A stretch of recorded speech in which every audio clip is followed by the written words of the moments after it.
어제 본문에서는 빌립보 교회의 갈등에 대한 그 대처 방법인 그 연합의 실제적인 적용을 다루었다면, 오늘 본문에서는 빌립보 교회 그 외부의 대적들에 대한 대처 방법, 곧 주 대신 예수를 붙드는 실제적인 적용이 이제 다루어집니다. 빌립보 교회를 흔드는 외부의 대적자들은 계속해서 말씀드리고 있지만 유대주의자들인데, 이들은 로마 당국을 이용하여서 빌립보 교회에게 압박을 가하고 있었습니다. 빌립보 시를 포함하여서 이제 로마 제국 내에서는 로마 황제가 주이며 신의 아들입니다. 그런데 이런 상황 가운데에서 빌립보 교회가 로마 황제가 주가 아니라 예수가 주라고 신앙 고백을 한다면 심각한 불이익을 받는 건 불보듯 뻔한 겁니다. 그렇지만 이런 실제적인 위협의 가능성이 있음에도 바울은 어떤 대처법을 지금 주고 있습니까? 한번 1절을 다시 한번 읽어보겠습니다. 끝으로 나의 형제들아 주 안에서 기뻐하라. 너희에게 같은 말을 쓰는 것이 내게는 수고로움이 없고 너희에게는 안전하니라. 아멘. 같은 말, 곧 주님이신 예수만을 더욱더 붙들라는 겁니다. 이 편이 수고로움도 없고 빌립보 교회에게 진정한 안전을 담보해 준다라는 겁니다. 선뜻 이해하기가 힘듭니다. 사실 예수님만을 주로 인정하며 붙들 때 안전보다는 지금 불안전한 그리고 불이익, 위협을 겪게 되는 상황이 지금 보이기 때문입니다. 그렇지만 바울은 아니라고 말을 합니다. 설령 안전의 문제 때문에 예수님에 대한 신앙을 타협을 할 때 괜찮은 것처럼 보일 수 있으나 오히려 예수님을 주님으로 믿는 그 신앙을 내려놓을 때 문제가 생긴다고 말을 하는 겁니다. 마찬가지입니다. 우리 또한 빌립보 교회가 겪고 있는 비슷한 위협과 압박 등을 경험을 합니다. 이 세상에서 주변의 이웃들과 어울려 살 때, 직장 생활을 할 때, 여러모로 사회생활을 할 때 예수만이 주님이라는 신앙에 대하여서 타협을 요구받습니다. 노골적으로 예수님에 대한 신앙을 저버리라는 게 아닙니다. 다만 사회의 일원으로서 먹고 사는 문제에 지장을 겪지 않을 정도로 조금만 무릎을 꿇고 고개를 숙이라고 합니다. 실제로 많은 그리스도인들이 이런 식으로 타협하며 살아갑니다. 그래서 안전을 보장받길 원합니다. 하지만 그 안전은 진정한 안전이 아닌 겁니다. 예수만이 주님이라는 신앙에 대하여서 이렇게 조금씩 타협해 나아갈 때 우리의 영혼의 안전망이 흔들리게 되는 겁니다. 그래서 기쁨과 평강을 잃어버리는 겁니다. 여러분, 살기가 녹록지 않은 현실입니다. 그럼에도 우리는 바울의 오늘 본문에서 말하는 그 대처법에 귀를 기울여야 하겠습니다. 분명히 예수만을 주님으로 인정하는 신앙에 대해 타협할 때 실제적인 압박과 위협이 있을 수 있다고 분명히 말을 합니다. 하지만 진정한 안전은 우리가 신앙 고백하는 분, 오직 유일한 주님 되시는 예수님으로부터 비롯된다는 것을 꼭 믿으시기 바랍니다. 바라기는 우리 광주 영광교회는 예수만이 주님이라는 신앙을 견지하며 하늘로부터 오는 안전을 늘 경험하는 은혜가 있기를 기도합니다. 동시에 바울은 유대주의자들의 주장, 곧 혈통과 율법으로 말미암는 의가 얼마나 취약하고 어리석은 것인지 자기 자신을 예로 들어서 설명을 합니다.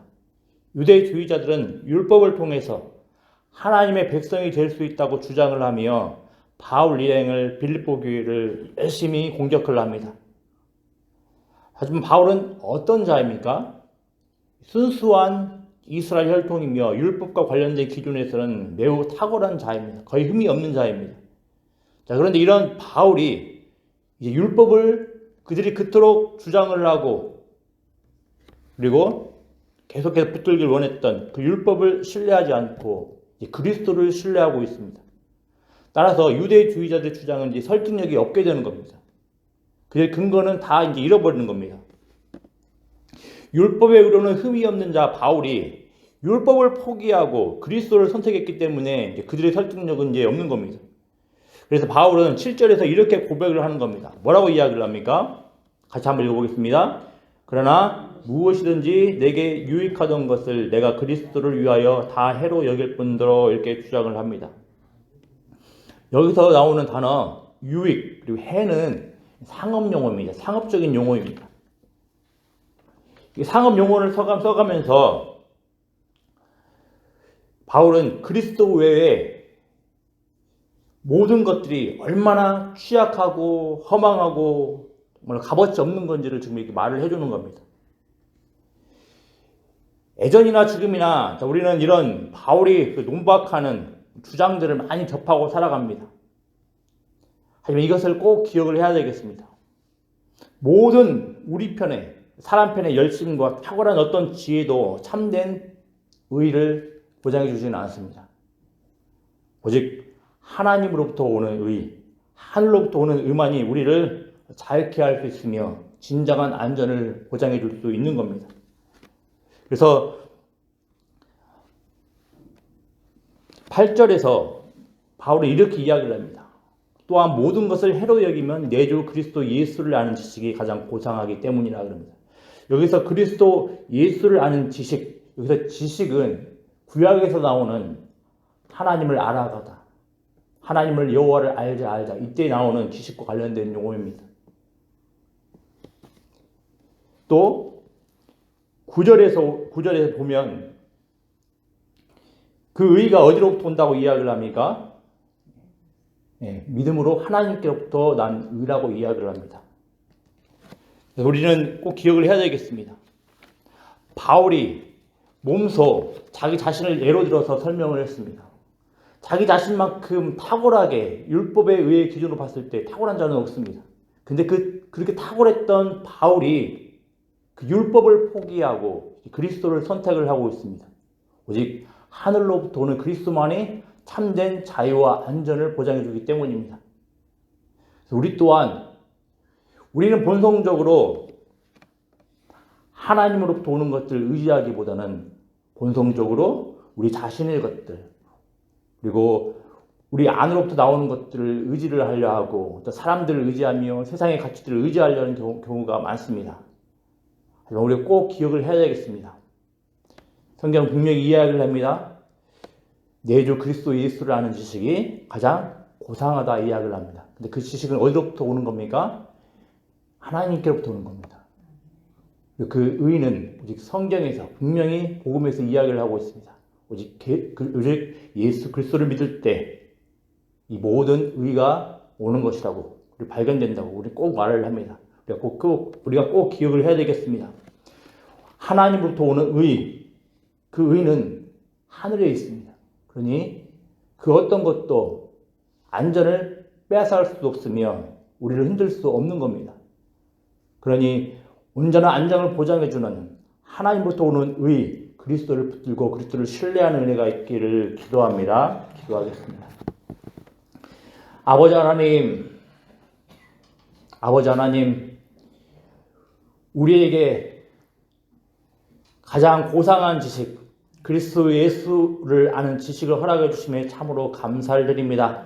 아버지 하나님, 그러나 우리는 본성적으로 여전히 연약하여서 어리석어서 하나님으로부터 오는 의인 그리스도를 따라가기보다는 여전히 다른 것들을 추구하며 다른 것으로부터 안정을 찾고자 하는 모습을 보입니다. 아버지 하나님, 저희들을 긍휼히 여겨주시기를 소망합니다. 아버지 하나님, 저희들의 마음의 중심 가운데 그리스도 예수를 아는 그런 은혜가 더욱더 분명하게 명확하게 나타날 수 있도록 은혜 더하여 주시기를 소망합니다. 우리의 온전한 믿음이 하나님으로부터 오는 의를 온전히, 하나님으로부터 오는 그리스도를 온전히 붙들게 하여 주시고 그분만을 신뢰하며 살아갈 수 있도록 은혜 더하여 주시기를 소망합니다. 그래서 아버지 하나님, 하나님께서 하늘 위에 두신 그 참된 의, 참된 자유, 참된 안전을 오직 그리스도 예수 안에서 발견하며 누리며 살아갈 수 있는 복된 은혜가 있을 수 있도록 하나님 도와주시기를 소망합니다. 아버지 하나님, 또 간절히 원하고 바라옵기는 아버지 하나님, 이 세상을 살아나갈 때 아버지 이 세상에서 아버지 주님 타협을 요구를 하는 경우가 참으로 많음을 보게 됩니다. 아버지 하나님, 그런 타협의 요구 앞에서 우리의 겉으로 보이는 안전을 추구하기 위해서 그들과 타협하지 않게 하시고 세상의 가치관과 세상의 움직임을 타협하지 않게 하시고 오직 우리에게 온전한 안전을 주시는 그리스도 예수만을 붙드는 복된 은혜가 있을 수 있도록 우리 교회를 붙들어 주십시고 우리 성도님들을 붙들어 주시기를 소망합니다. 예수님의 이름으로 기도드리옵나이다. 아멘.